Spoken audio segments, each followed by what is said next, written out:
Our amazing panelists are joining us virtually and will be introducing themselves before engaging us in this informative discussion. And if you're coming in virtually, take yourself off mute like I just had to. All right, the panelists include Rich Carlin, Department Head, Naval Accelerator of the Office of Naval Research, Rick Roshlow, Director of the Hawaii Natural Energy Institute, and Kim Baker, Director of Innovation and Elemental Accelerator. Take it away, panelists. All right, I'll jump on in then. So Rich Carlin here. I'm with the Office of Naval Research. My department is called the Naval Accelerator. I think you may have heard, if you were tuning into the Naval X activities, Whitney Talareka, who just spoke a moment ago, she's actually in my department. SBIR program falls within my department, so Bob Smith talked a bit about that. So this gives you a little idea of sort of what we do. We're kind of we have a range of efforts looking at innovation, and the word accelerator, the whole point being how can we deliver technology much more faster using various processes. And so we're going to hear a little bit today from some of the people who are actually in my programs, by the way. I'm not going to be the host here. I'm actually a speaker. There's some awesome people here. So I'm going to let them speak to all the great stuff they've been working on there. And I'll jump in and give a little bit more about some of the things we're thinking about in the future. So how about over to you, Kim? Great. Yeah, thanks so much, Rich, and thanks for your ongoing support. I'm Kim Baker. I'm a Director of Innovation at Elemental Accelerator. We are a nonprofit. We're headquartered in the wonderful state of Hawaii, and we are a growth stage accelerator that's on a mission to work at the intersection of climate change and social justice and equity. We do this through our work of what we call a demonstration project. It's essentially a pilot project where we deploy capital resources to develop projects in the real world, in the field, and partner with communities that become centered at the end goals of the project themselves. So we can jump into more details as we move forward in the panel, but we typically work with seed stage companies all the way through Series C in terms of their capital raise. And we work with companies that must have a working prototype sort of at a minimum criteria level to move them through the program. To date, we've funded just over 130 companies. Our announcement went out today. So we've had a lot of fun deploying capital resources and support. And maybe I'll pass it to Rick. Okay, so my name is Rick Roshlow, another Hawaii entity. I'm the director of the Hawaii Natural Energy Institute. We are part of the University of Hawaii, what they call an organized research unit, which means we actually have a budget line through the University of Hawaii and do what all universities do, is seek extramural funding to continue the work. I think in terms of this panel, I'd say in some ways, while we do work on innovation and do work on technology development in the energy sector almost exclusively, a lot of what we do is look at how do we implement what other people are coming up with and really push the envelope to get it out and into the field. And in that regard, we're very active working with Hawaii organizations, the State Energy Office, the Public Utilities Commission, the utility in pushing forward. And I'm kind of going to go out on a limb, but I mean, we have a really clear path here to get to probably 70 to 80% renewables in Hawaii, certainly within this decade and maybe quicker. And kind of in the Asia Pacific theme of what was kind of part of this original panel effort, we really are taking what we're learning in Hawaii and trying to export it to other parts of the world, and particularly throughout the Asia Pacific. And we've established really strong partnerships with lots of entities, and I'll come back with more detail later. But that's kind of what we're doing and where we focus our effort today. So thank you. And Gwen, over to you. All right. Good to see you again. Good to see you too. So I guess we've kind of got the country sort of spanned here from coast to coast, and then I am up in Alaska. My name is Gwen Holdman. I'm the director of the Alaska Center for Energy and Power, which is based at the University of Alaska Fairbanks. We are an applied energy research center, not too dissimilar from what Rick is doing with the Hawaii Natural Energy Institute in Hawaii. We're working on addressing energy challenges in Alaska and sort of other similar sorts of remote areas with an emphasis on energy security and surety and a pretty big emphasis on incorporating local renewable energy resources, just like what they're doing in Hawaii, and especially looking at various kinds of renewables. Our grid is a little bit different than the rest of the country. It's more similar maybe to Hawaii in some ways, in that we have a disaggregated electric grid system. So in Alaska, we have about 350 or so independent microgrids. Some of those are overlapping or nested, but a lot of them are just individual remote microgrids. And that's really where a lot of our interests related to our communities and our industry partners overlaps quite a bit with DoD needs in many ways. And so we have a lot of the same sorts of challenges related to long supply lines, high cost, things like that have made it really attractive in terms of incorporating really high contribution levels of renewables and really moving our communities forward. From a climate standpoint, it's an interesting market because Alaska is probably one of the places where you're seeing the most dramatic impacts related to climate change. I think most people are sort of familiar with what's happening in terms of receding sea ice, but it goes well beyond that. We're seeing a lot of challenges related to coastal erosion because we do have less land-fast sea ice, at critical times of the year, like in the fall when we have big storms coming in. So we have a lot of communities that are really facing some significant challenges with that. We have a significant reduction in permafrost. So that's another area. And we see a lot of issues also with just a lot of invasive species in Alaska because we have a much longer growing season. Like, for example, here in Fairbanks, where I am, the number of frost-free days has increased by 50% in the last 100 years, which is pretty dramatic increase and difference. And so as we're sort of working with our communities to sort of transition to different sorts of, more local renewable energy resources and taking like really holistic approaches to energy needs and challenges in our communities, what we're really trying to do is bring along the community and work with the students at the K-12 level, look at working with community and energy champions so that technologies, Kim, that you guys are championing through your companies and through the Elemental Accelerator or through a sister accelerator in Alaska, Launch Alaska, we want to be able to see those sorts of technologies deployed to benefit our communities, but do that in a successful way by making sure that the community has the tools and the know-how at their disposal to be really part of those solutions. And that's everything from K through 12 all the way, through community leaders and elders. And so that's a big part of our new initiative that we're working, Rich, with you on through the Office of Naval Research on really empowering communities and working more closely and collaboratively with them across the entire pipeline of development and training. Great. Thanks, everybody. I'm going to say a couple of comments, too, because Whitney said I had to talk about climate change in STEM. All right. so y'all already brought some of this stuff up. And I think it's important for the audience to know that the Navy is very much committed to the how do we deal with the climate crisis at this point in time. We have I always argue we have a responsibility as the Navy to lead the way in this. There's also many different things that we have, even just from a daily operational side. You make those points about the problems you're seeing in Alaska, permafrost. I know I've seen some pictures where really the communities are literally falling off a cliff, right? Pretty much. And so those types of things are going to be happening. We're seeing these things at our bases and so forth. And a few years ago, I was actually driving through one of the wildfires to get to one of our bases, by the way. And so I've had to see this stuff firsthand. And so we certainly commit to this from this standpoint. It's an imperative from our operational standpoint to be ready to actually deal with these type of things and become much more resilient in that state. So that's an important side of this. And I'm really big on the STEM activity. I actually somewhat for STEAM, I like the art side of it, because I think in some of these areas you can communicate better through the artist's eyes in terms of the challenges you're trying to take on, and bringing in different groups of people to attack those problems is a really important aspect of that. And so, and people say, why is that? We clearly do this. We're a science and engineering organization, so clearly we do STEM.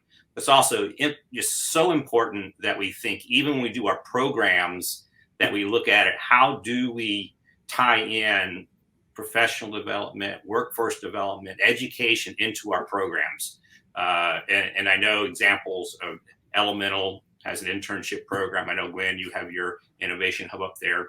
And Rick, you're really engaged internationally, bringing in people to work with your organization. So I think that's something, when you start linking that then with the climate change aspect of things, you start, I don't know, you could call it climate and social equity. Isn't that the Elemental theme?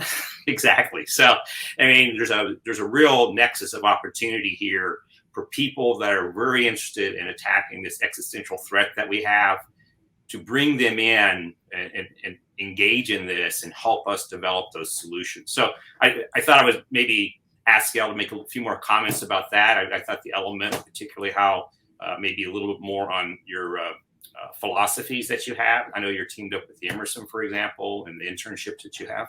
So maybe, Kim, you could expand on that a little bit. Yeah, that's right. And I have a 4-year-old little girl at home. So this hits really close to home. Last night, she told me, Mama, can I be a scientist when I grow up? And I'm like, yes, you can do it. So a little bit more about our work. Yeah, we've had tremendous growth and traction, specifically this year. In a year where people were all at home, we saw the most applications for our internship and our fellows program than we ever had before. And it was probably like several 100% more in terms of applications. We place interns in our portfolio companies. So they're working directly sort of with those teams that are at the cutting edge of what they're building and what they're doing. And they work with them for basically for the summer. And the amazing part is we're starting to hear now in September that some of those interns have gone on to continue to work with the companies they were placed at. So we also take interns in-house at Elemental through several different programs, one of which is connected to the Emerson office. It's First Gen, as well as Teach for America fellows. And so we worked with high school students this year. It was incredible. It was a learning opportunity for us too, in the way that we talk about things and the way that we frame things, and to understand what connects to the younger audience and what doesn't. And specifically in Hawaii, the fellows, so these are high school students in Hawaii, the fellows earned a deeper understanding of what was going on with their land and how technology can be implemented directly in those communities, Gwen. So it's that community model like you're describing, but from a really, really early stage. And so it's something that we love to do as a team. It's something that we've had great success with across our portfolio, and something we intend to continue to build out. In fact, Elemental as a whole, as an organization now, it's about 50-50. 50% of us on staff are working towards supporting the companies and the technologies. And then there's another 50% of the staff working on things like career pathways to make sure that we're really building the entire system as we stand all of these initiatives up.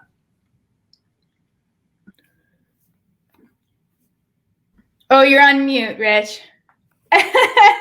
The guilty party. All right. There we go. I'm just gonna leave myself off mute. So, Rick, maybe you could comment a little bit, because you mentioned how you take those technologies worldwide. But I think, since I know we visited a number of countries together, a lot of different universities, and you've engaged with all those various people in terms of helping them grow that. Maybe you comment a little bit about your philosophies and international engagements. Yeah, I think the workforce and the training is invaluable in getting people in early. You know what Kim is doing, and I know what Gwen is doing with the group. And in general, I guess maybe it's an indication of mind seniority going on here. We're engaging younger people as well, but a lot of the people we're engaging are really well along their career path. And I think it really speaks to the breadth of the program that Rich has put together that allows us to reach out and do this in a variety of ways. So, within our international partnerships, and right now we're active in Vietnam, Thailand, Laos, Malaysia, Indonesia, Philippines, New Guinea, at different levels. And some of the early engagements that are now more developed are in Thailand and Vietnam, but the other ones are growing rapidly. And we started out working primarily university to university, and that was a natural connection. We've done collaborative projects together. We've had some student exchanges, primarily people coming this direction. We've had them come at the undergraduate level and spend a little bit of time. We've had them come and actually do a, graduate part of their graduate work here, or actually spend a year or two as a postgraduate fellow in our institute doing fairly sophisticated modeling. And actually some have stayed, and a number have gone back to their home organizations to work. And then we continue that relationship. We're also working through the industry side, and Thailand is a really good example of that. I mean, it's many, many times the size of Hawaii in terms of potential global impact, size of the grid. It's small compared to the US, but very large compared to Hawaii. And they have very aggressive policies. They have desire to really move forward. But within the industry, they've been very, very conservative. And it's not that they aren't interested in being less conservative, but they just haven't had the confidence to move forward the way some of the utilities and organizations in the US have. So we've actually had, we've helped develop models. For example, we developed the dispatch model for the entire country of Thailand that they can then use and look at integrating renewables in. But we don't deliver it to them. We developed that model in collaboration with their engineers. Our engineers went there. Their engineers came here. We brought them in for training. And so they end up with a tool that they can use and they can proceed, and they see how it's working here. I think next month we have another dozen people coming from another utility in Thailand, more on the distribution side. They're coming for a 6-week training session and really looking at tools and what works and how to take it back. So the big part of it is to get the people there knowledgeable. They have the desire. The policies are often out there, but it's kind of the same thing that's happened in the US, a little bit of feet dragging by those who are really responsible for keeping power going and keeping the system up and running. And as they get comfortable with it, they really are getting much more aggressive at what they do. And so a lot of our engagement is at that more advanced stage of the career, but with people that are very interested in learning new things and taking it back to their home countries. Great, thanks, Rick. So Kim, you had something to say now, then I'll get Gwen involved in this one. All right. Yeah. One more comment as I'm listening to Rick talk. Thanks for sharing, Rick. One thing that we're hearing consistently from growth stage companies is that people are the future. They need good people in terms of career pathways. And so something that we're looking at as we tracked our impact is about creating good green jobs. And we're seeing this also come through a transition of folks that have entire careers, perhaps in the energy sector, that want to transition to the clean side of things. And similarly, kind of hard engineering technical professionals that want to transition into clean tech. And so with every company's growth within our portfolio, we're also thinking about the jobs that they're creating, putting back into sort of that community and that ecosystem out there. Thanks, Rich. Thanks, Kim. So Gwen, what I'm really interested, because I still love the name Center Ice, it's one of my favorites. She'll have to come in. But also, if you don't mind, maybe talk a little bit more about the Innovation Hub that we'll be talking about next week, a little bit more about as well. Yeah, absolutely. Yeah. So I've been fortunate here at the university to wear a couple of different hats. And so I was running our intellectual property and tech transfer office here in Alaska, and we spun up a program called the Center for Innovation, Commercialization, and Entrepreneurship, Center ICE, which is great, kind of alludes to our northern position and our love of hockey up here too. So anyway, the purpose of that program is, again, it's really just what we're talking about here. It's like making sure that we're developing, that we're not just supporting companies, that we're not just supporting technologies, but that we're really creating a successful pipeline, so that we're really finding mechanisms for supporting entrepreneurship, for example, whether that's at the university or whether that's partnering with our private companies here in Alaska. We don't have a lot of research capacity up here. And so in a way, the university is sort of, to some extent, we serve that role, right? So when we have companies, and Alaskans do tend to be they can be pretty innovative. They can come up with new ideas to solve local problems. How can we move those things through the process of commercialization? And so I think the university can have a really important role with that. And we can pull our students in that way too, right? So what we need to do is we're trying to create a more kind of innovative university And that sort of goes across the entire spectrum, from the way that we're doing research to the way that we're working with industry and our small businesses in the state, to the way that we're bringing our students along and really encouraging them to think broadly about what their options are in terms of maybe staying in Alaska and being part of like some of these innovative and new sort of progressive options for the future. And energy is actually a pretty exciting space to be in right now. It's an industry that's evolving really dramatically, and there are a lot of new opportunities out there across the entire spectrum, whether it's from the utility industry to product development, beneficial electrification. So it's a very dynamic space that I am very excited about. Kim, we are mostly engineers in our program at Alaska Center for Energy and Power, and we are over 50% female engineers that work with our program. So tell your daughter that. And, we want to kind of continue that trend and really diversify who's participating in this space, all the way through from, students K through 12, all the way up through university and at the community level. Great. Thanks, Gwen. And I think it's kind of important. And when you look at the, Hawaii, I think when we started working in Hawaii, actually a couple of decades ago originally, but it's really grown dramatically in terms of the entrepreneurial activities with the elemental, with Rick's programs, reaching out way beyond that. And we have some STEM efforts like Women in Technology in the state of Hawaii. And so in Alaska, we've only been there maybe 4 to 5 years, something like that, Gwen, I think at this stage. But it's there. That was the idea. And so, but coming together, bringing everybody together, that was really interested in what's going on. I think it's key to how these programs come about, and I encourage people to think this way, is that I think you'll see, we talked about Asia Pacific Technology and Education Partnership. You may have seen that in the piece there. That was just sort of umbrella that we kind of laid over all of our STEM, our research and commercialization activities. And so we came up with an acronym. It was a group effort called ARCTIC, the Alaska Regional Collaboration, or I always have to look it up, Innovation, Technology, Innovation, and Commercialization, ARCTIC, which interesting enough gets a lot of, when it hits the Secretariat, they kind of wonder, what is this ARCTIC program? And so and I think it's really cool when they find out it's not Arctic, just the Arctic stuff, but it's that idea of really bringing together all these groups. And I see this happening. I think even today, I was jumped into a few sessions at Capital Factory, and they're doing exactly that. They have universities speaking. We have the startups there. We have entrepreneurs speaking. So, I think that's, if it was such a secret sauce, that you say that, and it's not just saying you fund them all. What you do is you link them all. And that's really where we come in. Yes. And so we provide those bridge dollars more than anything else, as opposed to saying, I do really encourage people.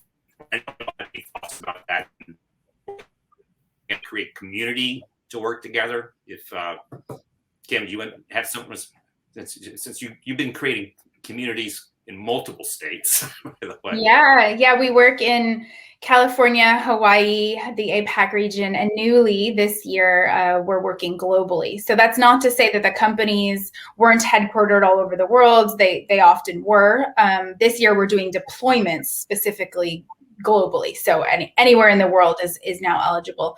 We work through something that we call a square partnership model. And it's essentially what you described, Gwen. We just kind of gave it a fancy, catchy name.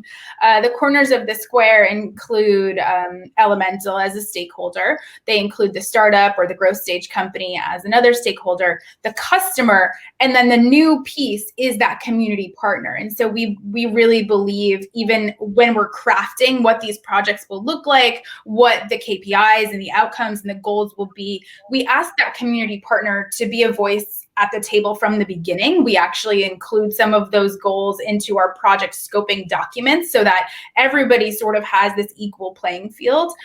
We also are adopting the vision that community organizations should be compensated for their time and their work. And that comes primarily through the company, the technology vendor itself, to make sure that, they're thinking about all parties at the table from an equal standpoint. We've seen great success in that. Our goal is to deploy 500 climate solutions with industry and community partners. And we want to launch 10,000 climate careers through our work. So really it's that square partnership that's sort of the glue and the term that holds it all together. Thanks, Kim. And Gwen, I think because I kind of watched it come together in Alaska more so in Hawaii, we built it kind of piece by piece, and then we kind of brought it together. Could you make some comment? I just know everybody has made comments about how well that's worked out in Alaska. Maybe you could expand a little bit of that. Yeah, I mean, actually, what I think is really interesting is like the way that this sort of came together as a little bit of applying what you've learned or the kind of the ecosystem that you've developed in Hawaii and looking at how you could apply that to another region with different sorts of strengths and players, but really sort of pulling together that combination of the education, the folks working on education, the folks working on supporting, entrepreneurial small businesses, and then the university as a research organization is sort of like a triad, of organizations, and seeing how, like Rich, you're saying, like, how can we kind of provide the glue? How can we figure out where that sort of technology development or deployment pipeline, where do we need to grease it a little bit, right? Like where are there opportunities to make things run more smoothly? Where do things tend to get kind of stuck in the process? And we put a lot of effort into really analyzing that for the state as a whole. Like where are sort of our gaps and our needs, and how can we sort of work more closely together to make that happen? Really sort of following on the model that we learned, in Hawaii. And one of the things that we really have doubled down on is another area where we actually do work together, not just with Hawaii, but all across the country, is with a program called Teaching Through Technology that's really geared toward underserved students, mostly in our rural communities. And so what we're really doing there is we're giving them tools. So it's really around sort of this growth mindset, design thinking, but really embedded in community. So instead of taking students, out of the community, really giving them tools where they can actually help solve problems within their community, but linking them within this broader network. And that's actually something I'm personally really excited about. Kim, I'm a parent too. And so for me, it's really great to see these sorts of opportunities for young people to link into these ecosystems that are developing and that already exist. And so like in this case, for example, this is actually a program that was that started in Alaska, but it's really become a pretty national level program, Hawaii being actually the second state in which it was implemented. But the idea is, like, for example, in Alaska, a lot of our coastal communities, it's very flat. That's why we have these challenges related to climate change. And so traditionally, like our Inuit communities used a blanket toss, like to throw someone high up in the air. You've probably seen an image like a trampoline, so they can get up higher and see on the horizon and see whales and, other sort of sea mammals and assist in like sort of community hunts and things like that. Well, we've given those students now access to more modern technology like drones to kind of do similar sorts of things and work with their community to better understand like their ecosystem, the way things are changing, like how the sea ice is moving, making sure that hunters are safe on the sea ice, things like that with modern tools, but really using those to solve local problems and local challenges and connecting those with, small businesses that can help kind of foster innovation to continue to solve those challenges. And so that's a program that we're super proud of developing as a way to kind of pull in students in terms of being part of this bigger system that we're developing both in Alaska and Hawaii and Puerto Rico and a number of other states around the country. Great. Thanks, Glenn. So Rick, can you jump in? Yeah, you have a question, or you just want me to go? Go. Okay. One thing I wanted to say, and the ecosystem was built, Alaska kind of followed Hawaii and it came together a little more quickly. It was a little more piecemeal in Hawaii. But I think the thing that's important is those ecosystems put together, but they're always looking outward. And the outward look was really led by ONR, and ONR and even tapping into ONR global capabilities, especially in our early days of developing this. And so it didn't it can solve local problems, which not only gets people involved and interested in it, but it provides local resources to help support the activities.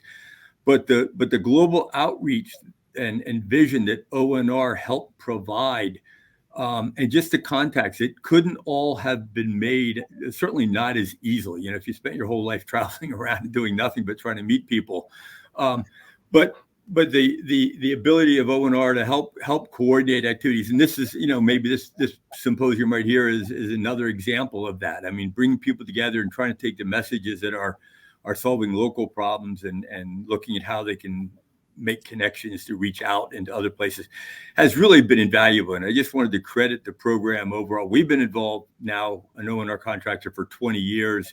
Started out as a very small effort, but for a decade, it's really grown into this larger partnership, including the education, the technology, the commercial aspects of it. And it's been really a unique opportunity to grow something that, as I said multiple times here, really has been able to be outward looking and reach out and partner with people, not just in Asia Pacific, but across the US as well. And so I think the program deserves a lot of credit for that. I appreciate that, Rick. And all I can say is it wouldn't have happened without all of y'all doing this together. So I mean, it's made it pretty easy, and it really has been an exciting few years here. Let me do one thing. We had a question. I think it's just directed at me, but I'll do this real quick before we get too close in. Does Naval X do work with advanced materials discovery? Naval X, not necessarily, unless it happens to tie in to what we might be doing at one of the Tech Bridge challenges. But what I would suggest is go to the Office of Naval Research webpage, and you can see research areas, materials. You can look at that, and if you have any difficulty finding that within the tech areas, and it will send you to the right program officer. Just shoot me a note, email at richard.carlin1@navy.mil, and I can find the link right for you. Because my department used to run materials discovery. That's kind of why I know we do that. All right, so pretty straightforward. So. This has been really great right now. What I kind of thought I'd like to do is just kind of circle back to each of you. We've got about almost 12 minutes now. So 10 minutes left. There it is. Perfect. Is that, some thoughts you may have that maybe we didn't cover here? Again, maybe a little bit I'm kind of some thoughts maybe on where do you think we should go and where should we think in terms of our climate issues? I know each of you work in that area. So how about you, Kim? The big question. No. I made it easy. Wow. No. Yeah. So first I'll describe our focus areas, which are essentially sort of across the whole climate ecosystem. We're focused in energy, mobility, circular economy, agriculture, and water. And so within that, there's many, many layers of what technologies we're looking for, what solutions we're seeking. Something that I've been thinking about, I'm going to take a broad brush approach, Rich. Something that I've been thinking about recently is this saying actually ties back to what we were talking about place. We do place-based innovation, meaning we do demonstration projects in one place. And it's the saying that is rooted in Hawaiian culture, but sometimes you have to go slow to go fast. And so how do we create this very successful sort of one little project to then expand it 20-fold over the next couple of years? And when I think about how that relates to climate change and how we may go slow to go fast sort of in a big picture, in a big giant world, I've been talking to many corporate leaders, multinational companies across all of these various sectors. And I keep saying back to them, it's your opportunity, having this huge global influence or having this influence between the APAC region and the US, for example, to think about the change in systems. And so what I mean by that is to think about companies that are redesigning our systems and how the systems function. I'll give one example today. We just announced our new cohort. We've got a company, the name of it is Trade Lanes, and it's a shipping company. And so it's thinking about how to create point A to point B, but sort of how to make that more efficient. And so in those efficiencies, not only are we finding carbon savings, but we're also finding and sort of unlocking the circular economy, which then translates to a whole sort of series of additional opportunity. Another one from a previous cohort is Transcend. They're redesigning the engineering design process for wastewater treatment systems. So by unlocking those sort of early stages and early building blocks of the system, they're truly having sort of that multiplier effect out into the greater world. So I hope that answered your question, Rich, but that's the thing that came to mind. No, I think it's an important point, because the reality, I think people think, well, it's climate, well, it's renewables, it's all these built things. There's so much, it's such a complicated challenge, and when you're trying to change these aspects, and so all these things that people might not even realize fit in, you found, and I know the Elemental has been tremendous at doing that over the years. I know when I would look at some of the companies you had coming in back in the days with the Energy Accelerator. Yeah. Why would you care about fintech? Well, obviously, I was just science. I had no it's the thing, right?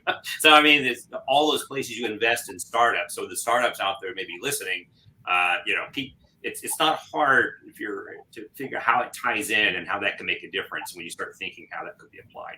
So I'm going to just throw it over to Gwen for this open comments on that as well. Well, I mean, I do think that one area I think, and this is, I hope, answering your question a little bit there, Rich, is like, I think that we have the opportunity for more sort of knowledge sharing and knowledge transfer, between different states, between different regions. And that's something that I'm actually pretty interested in continuing to explore. We work a lot with the Arctic nations. I think you could probably imagine why that is. And so I work quite a lot with Iceland, and they've developed a training program there called the Geothermal Technologies program. It's a United Nations University geothermal training program where they really spend the time to work with a very small cohort, like maybe 20 students a year. But they pick these students very specifically because they're in a unique position to develop their geothermal resources in countries all over the world. And I think that we could be doing a little bit more of this, where we're working on sort of these challenges, whether it's related to climate or energy solutions in more remote areas. If we can really work together to pull together the kind of the champions from a region or a community that aren't necessarily experts and don't necessarily have their built out networks like we all do, so that they can really learn from one another, and that we can get more cross-pollination between what's happening. Like what's happening in Hawaii is pretty amazing. There's some real lessons, transferable lessons to other markets from Hawaii. And it's not just about, it's not just the technology. It's really like the business models and the mechanisms for actually moving these kinds of projects forward in a way that work for everybody, including the utility industry, right? And the same thing in Alaska. Like, we're doing some pretty interesting and innovative things here, but I would like to see these kinds of programs developed, sort of like that one in Iceland, where we're really pulling together people and developing cohorts of fellows from different regions to really do that cross-pollination and really make sure that we're learning from one another as much as possible. That's my little plug for future programs. Yeah, and I think that actually it's a really good point. It gives me a chance to circle back when we talk about the Naval X Tech bridges. So these are, if people had listened to some of the talks earlier on that, or you can go and look on the web, is that they're designed in a way that each of the location kind of deals with what they do, what their challenges are at that particular base in that region. Same thing when we set up Hawaii and Alaska programs. We did something similar in Rhode Island, by the way. They have some unique challenges there. And at the same time, so they do have their unique challenges, but as they go after their unique challenges, they can translate that and share that information with other people and come up with better ideas. So in all cases, we try to do the network. So the tech bridges, we talk about individuals, locations, but there is the tech bridge network. And I guarantee you, they all talk to each other. They actually have weekly meetings where all the directors come together. And so I think that's an important aspect. I'm glad you mentioned that, because I think that's the real key to taking on these kind of things worldwide. Look worldwide, solve it local sometimes. And Rick, over to you. So I'm going to, be a little retro in this comment. We definitely need this pipeline of new technologies coming through. As an engineer who's looking at what's going on in Hawaii, we can't forget innovative applications of what we already have. That's a form of innovation as well. And I think it's really important that we do, the right and I call it analysis, not modeling. It doesn't have to necessarily be overly sophisticated, but that we're quantifying the needs, we're quantifying the impacts of what we're trying to apply. And in doing so, I think we can find a lot of innovative solutions of not only the new technologies that are coming through, but the existing technologies that we have. And I think that's really important for the climate change perspective, that we don't need to wait for the new things. There's an awful lot we can do with what we have if we apply it correctly and we know how to manage and operate those resources in the most effective way. And so, in that regard, it kind of pulls back to how do we get that validated, and then how do we get it, accepted in a much broader audience, so that you get the impact not just in one local place, but across the globe. Yeah, I totally agree. There's a lot of depends on how when people talk about innovation, I'll use that word. And I've been trained now to understand innovation is not discovery necessarily. The discovery that gets implemented, that's a great innovation, but there's so much out there that we don't take advantage of, whether we get it, we don't deploy it, or we don't take advantage of it in the Defense Department, because even though it's really in the commercial sector, and this is where I talk to the startups, by the way, you have these technologies, and we want to know what you're doing that could help us address our own problems. We do our best to get out there, but the reality is a huge, huge world out there, and trying to understand exactly what exists. And so things like this, like we're doing with the supernova, Fed supernova, this is a great forum for this. I think, it does okay in I'll say it works fine in the doing it virtual, but it is a lot better in person. So let's hope for next year we can do this next year in person. So why don't I just do any last comments? I think we're about to wrap up here. So any last comments? Good. All right. I don't think we got any questions from the audience. So I think we'll turn it back over to Brian. There he is. Okay. Great. Thank you very much. I'm off mute this time. All right. Thanks, Rich, Rick, Gwen, and Kim. Hey, Kim, I love the story about your little girl. I have two of them my own. I got an 11-year-old and a 5-year-old. The 11-year-old is on her trajectory to be an engineer. She's crushing math and science, getting into STEM seminars.